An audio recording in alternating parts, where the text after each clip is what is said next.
Welcome, welcome. How are you? This is SeeWing Yee from the Yee Real Estate Network, and my co-host is Mr. Richard.advani, a loan agent with Supreme Lending. Thank you for attending once again, Richard. And today we are going to talk about the recent developments associated with the eviction moratorium. So before Richard will make a comment, my overall analysis and comment about this is that as people may know, the Supreme Court has overridden the CDC moratorium on renters and on eviction. So although several states, such as California and one other states have their own state moratorium, but the federal moratorium is such that I believe by the end of this month, September, there will be no more relief coming from the renters. So with that in mind, so I'm going to ask Richard what his thoughts, and my final thought is that once the eviction starts to take place, what are the residual effects of it?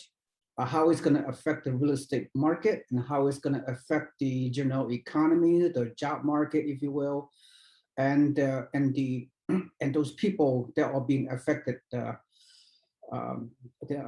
as well. So my quick thought is that it's not going to affect the real estate market that much because they are renters. They are these people are not homeowners. They do not have a mortgage.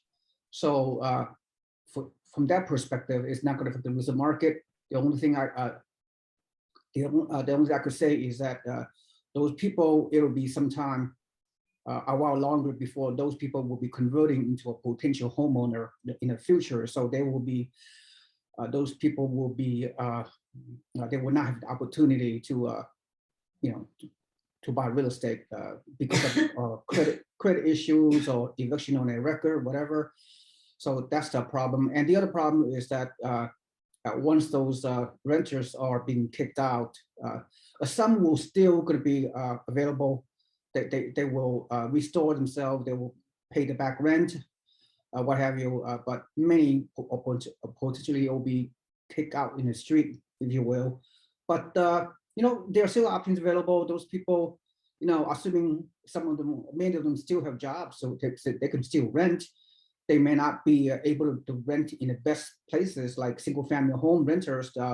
They are very competitive. There's a shortage of single-family home renting all across the U.S. But most of those landlords they because of the so many renters, they rather have high-quality renters. So those people, they are need to move out. They have to live in an apartment somewhere, probably lower quality living situations. But I think they'll eventually come around. Eventually things will be okay. So it's a big challenge for those people affected, but at the same time, people have options. Those tenants, renters have options. They could get reemployed. They could get some of them have money. Some of them are in a good situation. Not all of them are under stressful situations. So above all, it's not going to affect the real estate market. So that is my 2 cents. So Richard.advani, what are your thoughts about the eviction moratorium and its effects, short-term and long-term? Yeah, and that's a good question. And as you kind of stated, I don't think the eviction, the end of the eviction moratorium is really going to affect the real estate market. As you said, most of them are tenants.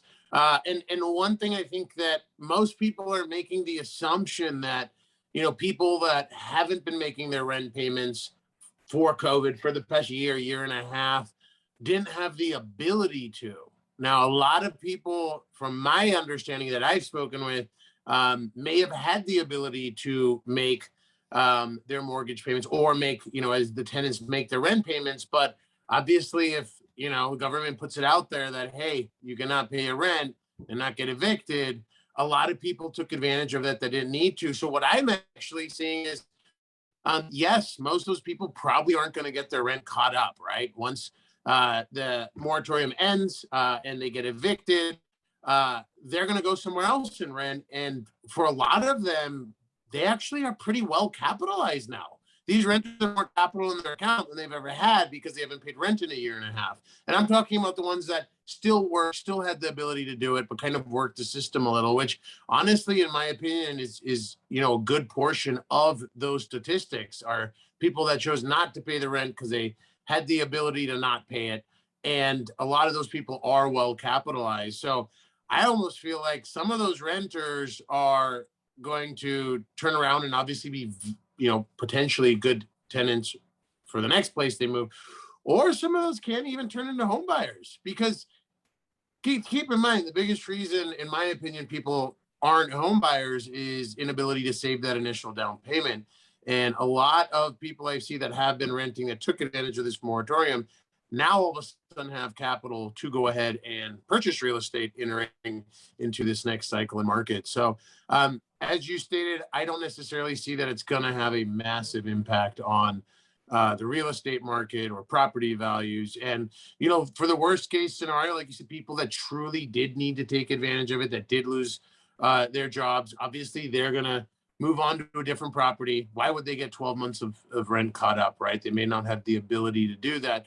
But then the landlord themselves is going to have a couple options. Now they can rent it at market rents, get a new tenant, or they could sell it. Because keep in mind with this moratorium, if you got a tenant in your property and you wanted to sell, you can't sell right. You couldn't have sold anyways. So I think it's going to actually create a little more activity in the overall real estate market.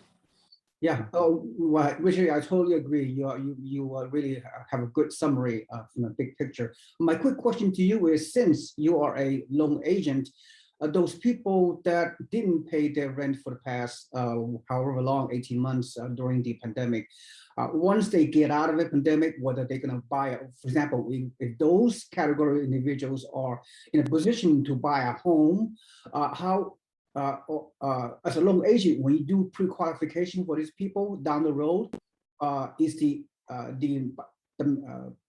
fact that they have not paid the rent during the pandemic, are they going to affect their credit history, or that the lender, that the loan underwriting going to affect them? I mean, what are the... That's a great question, and whether it affects their credit or not really is whether the landlord reported their rent to credit. But I think the bigger thing is, yes, we absolutely are going to look at payment history. For example, someone that does have a mortgage now and has been in forbearance, taking advantage of not making their mortgage payments, if they want to come get a loan today, they need to exit forbearance and they need to make 3 on-time payments on that property to be able to now be eligible for financing. But the good thing is, once they do that, we kind of, as well as the credit bureaus, it's not supposed to affect your credit, but we kind of disregard, the 12 months or 16 months of not making payments. So for the rental community, it would probably be the same, right? Those tenants that hadn't made payments in a year and a half, in all reality, they're going to have to go rent for 6 months to a year, get the good housing history, and then come around with that capital that they saved from not paying rent during the whole COVID period, and then come and buy the house. So there will be a little gap in between. You do need to prove your credit worthiness again, of course, before you get a mortgage.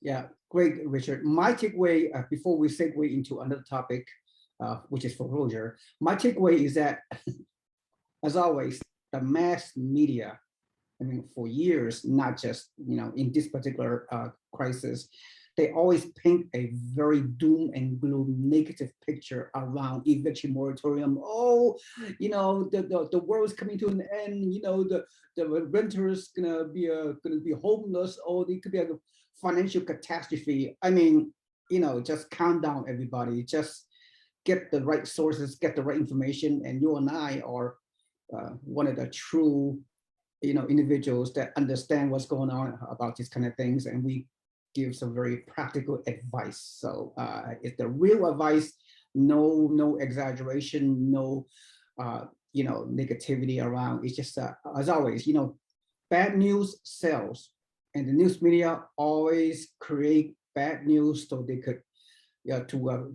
to fit their agenda.